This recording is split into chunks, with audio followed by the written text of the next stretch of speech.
Hello everyone, I'm Nedu, and today we're reading another one of Grimm Brothers titled Jorinda and Jorindel.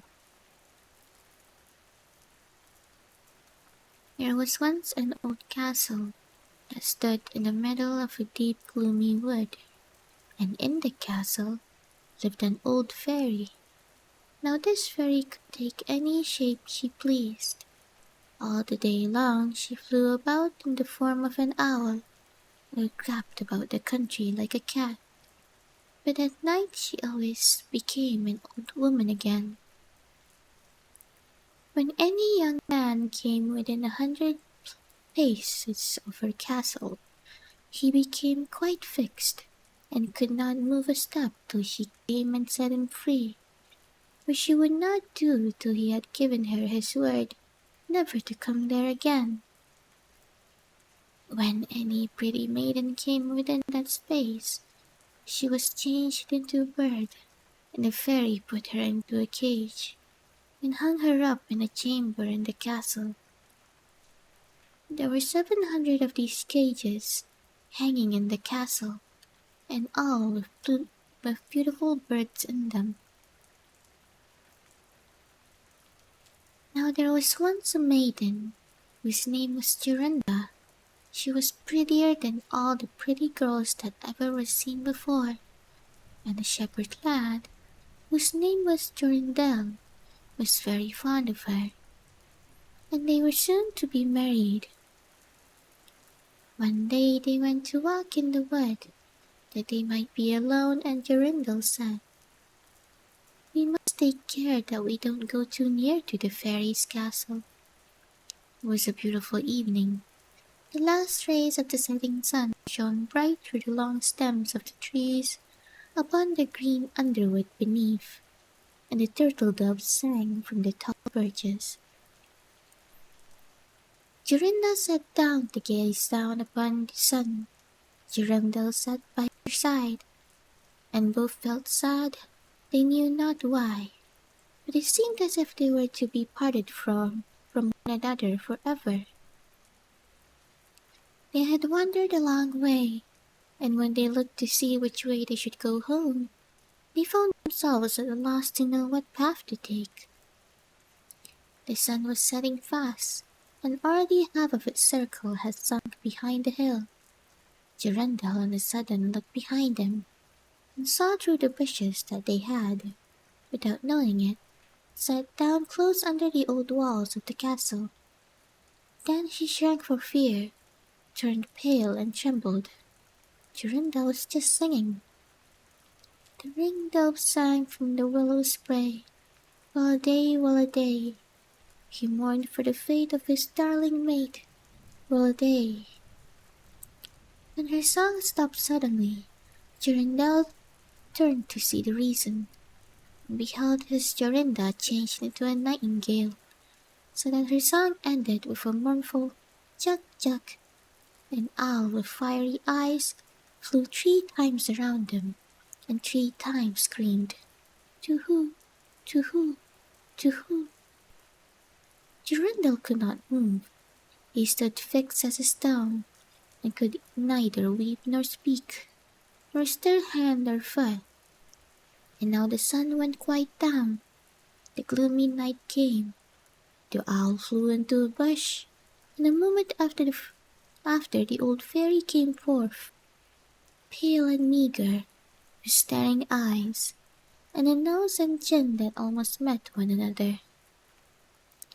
She mumbled something to herself, seized the nightingale, and went away with it on her hand. Poor Jorindel saw the nightingale was gone, but what could he do? He could not speak, he could not move from the spot where he stood. At last the fairy came back and sang with a hoarse voice, "Bill, the prisoner is fast, and her doom is cast. There stay, oh stay, when the charm is around her, and the spell has bound her. Highway away." On a sudden Jorindel found himself free, and he fell on his knees before the fairy, and prayed to her to give him back his dear Jorinda, but she laughed at him, and said he should never see again.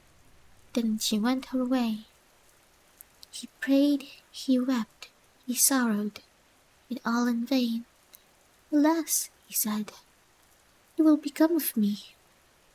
He could not go back to his own home, so he went to a strange village and employed himself in keeping sheep. Many a time did he walk around as near to the hated castle as he dared go, but all in vain. He heard or saw nothing of Jorinda. At last he dreamt one night that he found a beautiful purple flower, and that in the middle of it lay a costly pearl, and he dreamt that he plucked the flower, and went with it in his hand into the castle, and that everything he touched with it was disenchanted, and that there he found Jorinda again. In the morning when he awoke, he began to search over hill and dale for this pretty flower, and 8 long days he sought for it in vain, but on the 9th day, early in the morning, he found a beautiful purple flower, and in the middle of it was a large dewdrop, as big as a costly pearl. Then he plucked the flower, and set out and travelled day and night till he came again to the castle. He walked nearer than 100 paces to it, and yet he did not become fixed as before, and found that he could go quite close up to the door. Jorindel was very glad indeed to see this. Then he touched the door of the flower, and it sprang open, so that he went in through the court, and listened when he heard so many birds singing. At last he came to the chamber where the fairy sat, with the 700 birds singing in the 700 cages. When she saw Jorindel, she was very angry, and screamed with rage. She could not come within 2 yards of him, for the flower he held in his hand, and his hand was his safeguard. He looked around at the birds, but alas, there were many, many nightingales, and how then should he find out which was his Jorinda?